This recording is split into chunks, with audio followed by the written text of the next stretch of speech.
Assalamualaikum warahmatullahi wabarakatuh. Kami dari kelompok 10 akan mempresentasikan tentang UMKM telur asin di Jepara. Kelompok 10 terdiri dari 5 anggota. Yang pertama, Elisa Oktavianingsih, kedua, Firdaus Rosa Rahmawati, ketiga, Naila Oktavianingrum, keempat, Sri Rukanti, kelima, Istianatul Ulum Malinda Dewi. Profil usaha telur asin. Nama pemilik Mas Ripah, nama toko Telur Asin Syafi'i, alamat Gerdu RT 5 RW 1 Pecangaan Jepara, tahun berdiri 2017. Seiring dengan berkembangnya produk makanan di Indonesia, muncul inovasi-inovasi rasa dan kreasi dalam pengolahan suatu bahan makanan. Salah satunya adalah telur asin. Telur yang diolah dalam produk ini adalah telur bebek pilihan yang memiliki kualitas baik. Kelebihan dari telur bebek adalah mempunyai ukuran yang relatif besar dari telur ayam. Bagian kuning telur bebek lebih banyak mengandung minyak, sehingga rasanya lebih gurih dari telur ayam.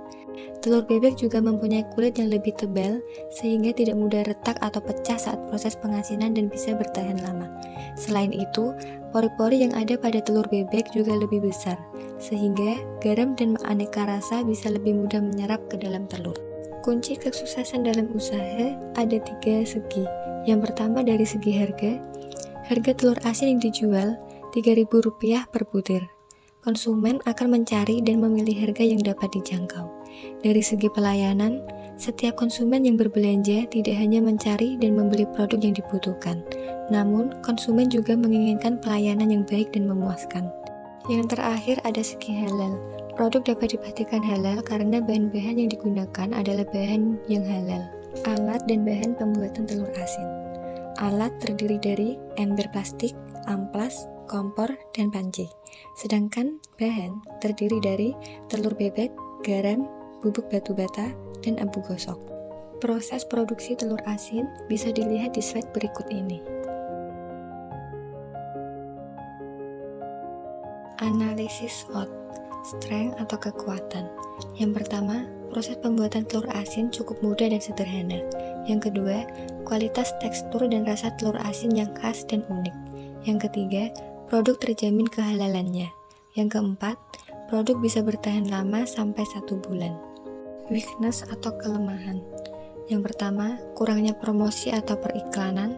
Yang kedua, kurangnya varian rasa dalam telur asin. Yang ketiga, ketidakpastian rasa dalam telur asin seperti keasinan sekali. Opportunities atau kesempatan. Yang pertama, bahan baku mudah diperoleh. Yang kedua, meningkatnya pasar kuliner di Indonesia sehingga mempunyai peluang yang besar untuk mengembangkan produk telur asin. Yang ketiga, kebutuhan akan protein yang tinggi dapat mengembangkan pemasaran produk telur asin.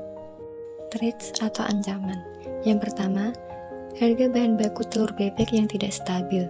Yang kedua, selera konsumen yang berubah-ubah. Yang ketiga, munculnya pesaing baru yang meniru produk dan lebih inovatif. Yang keempat, munculnya variasi makanan baru.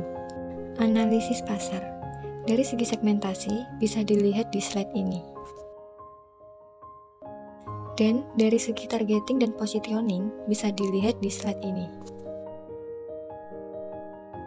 Pengeluaran telur asin. Pengeluaran selama 1 bulan, telur bebek mentah 1000 dikali 2000 sama dengan 2 juta. Stok bahan 240.000, LPG 40.000, kemasan 320.000. Total pengeluaran sama dengan 2.600.000. Hasil penjualan 1 bulan 3.000 per butir dikali 1.000 sama dengan 3 juta. Laba selama 1 bulan sama dengan 400.000. Terima kasih. Sekian presentasi dari kelompok kami. Wassalamualaikum warahmatullahi wabarakatuh.